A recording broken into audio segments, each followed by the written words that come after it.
Hello, readers. Today, we're going to talk about a certain type of story or a certain type of genre. So genre is that very fancy word that tells you about a particular group of stories.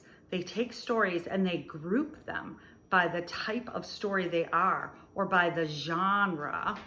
Here we have genres, by the genre of the story. So for example, in your red reading and writing folder, best folder ever, we have the fiction and nonfiction poster. Fiction and nonfiction, hey, those are two types of genres. Fiction, fake, phony, false. Nonfiction, real. But what if we want to break that down even farther, to be more specific? Well, in our fiction genre, we have a group called fantasy books. So for example, in fantasy, we have a group of books that are stories with events or characters that could not exist in real life. So for example, people can't actually just put on a cape and a costume and fly through the air. Or people can't actually spin a web and attach it to a building and swing across from building to building. Or people can't actually have animals that walk on hind legs and wear clothes and walk around and talk and build houses. That's all examples of fantasy. Think of Harry Potter and all the magic that they do. Or Charlotte's Web with all the animals talking and working together as a team. Or how about Captain Underpants? Can we really hypnotize our principal? Thank goodness, no. So all those things are part of fantasy.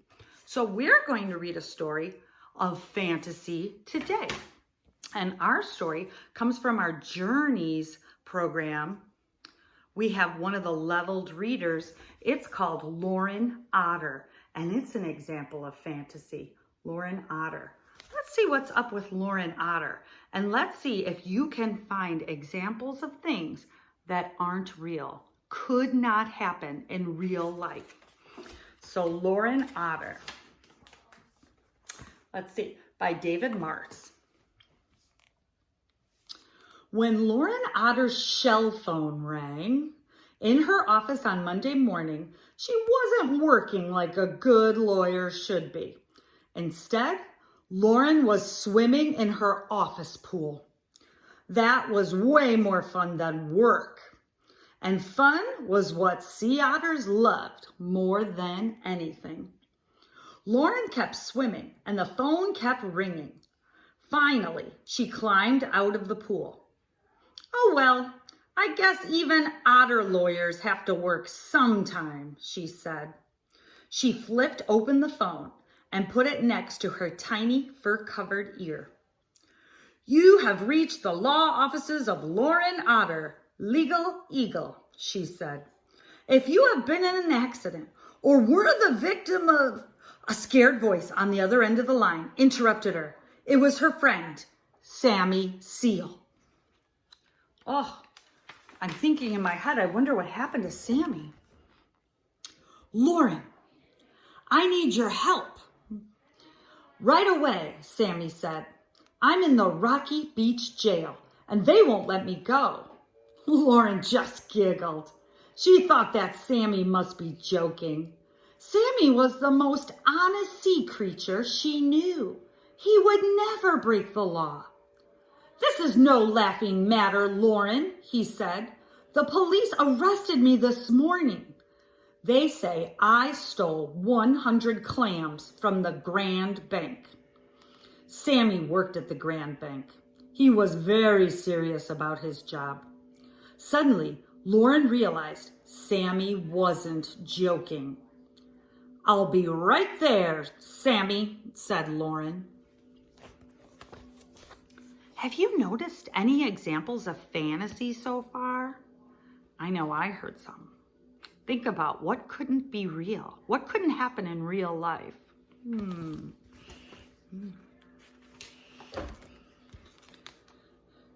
At the Rocky Beach jail, Sammy told Lauren what had happened.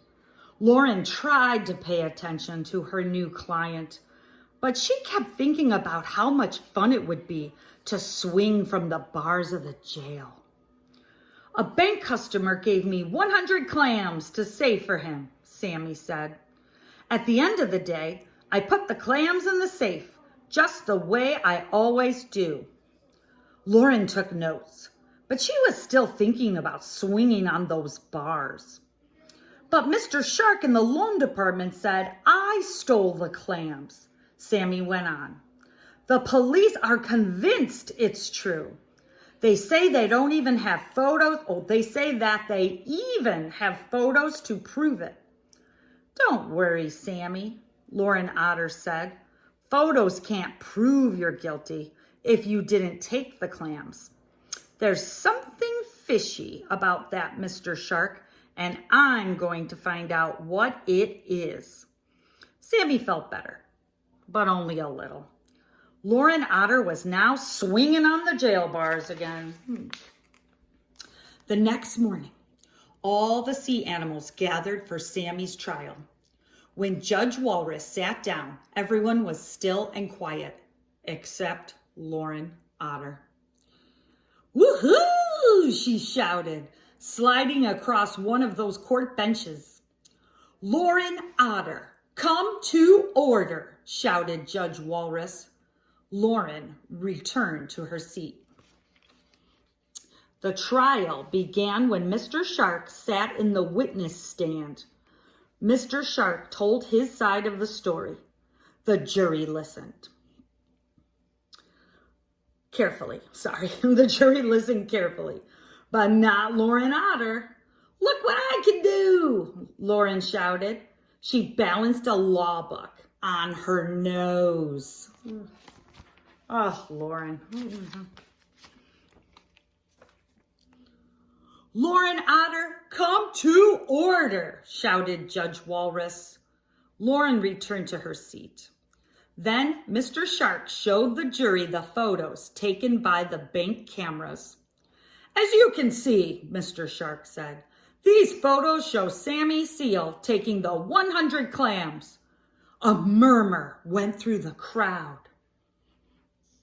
Are you noticing more examples of fantasy? Try to think of at least 3. We're going to ask you later. Next, it was Lauren Otter's turn to talk, but Lauren was doing something else. She was juggling 3 members of the jury. Lauren Otter, come to order, Judge Walrus yelled again. Lauren tried to pay attention. She called Sammy Seal to the witness stand. I put the 100 clams in the safe, just as I always do, Sammy told the jury. A likely story, shouted Mr. Shark from his seat. Lauren Otter looked at Mr. Shark. That's when she noticed a strange bulge in his jacket. Now, what could that be? She wondered. Lauren climbed up onto the judge's desk. Lauren Otter, come to order, shouted Judge Walrus one more time. Instead of coming to order, Lauren did a backflip. Hey, Sharky, let's see you try that. I am not here to, Mr. Shark began. Are you too chicken? Lauren asked with a smirk. Sharks do not like being called chicken. Mr. Shark jumped up on the judge's desk, turned, and did a flip. It was not as good as Lauren's flip, but suddenly 100 clams clattered from the shark's jacket and rolled across the floor. Aha! Shouted Lauren Otter as she pointed at Mr. Shark. I knew it. Mr. Shark took the clams and blamed me, Sammy Seal shouted. As the police led Mr. Shark away, Everyone began to cheer. Lauren Otter had saved the day. But Lauren didn't care. She was busy practicing her backflip. Oh, that Lauren Otter. So silly. Well, now it's your turn. You're going to be asked to write down 3 examples of fantasy from this book, Lauren Otter. So think about it. What are 3 things that happened in the book that could not happen in real life? Type it up and we'll see what you come up with. I know you can do a great job. Be kind to each other. Take care of each other. Bye-bye.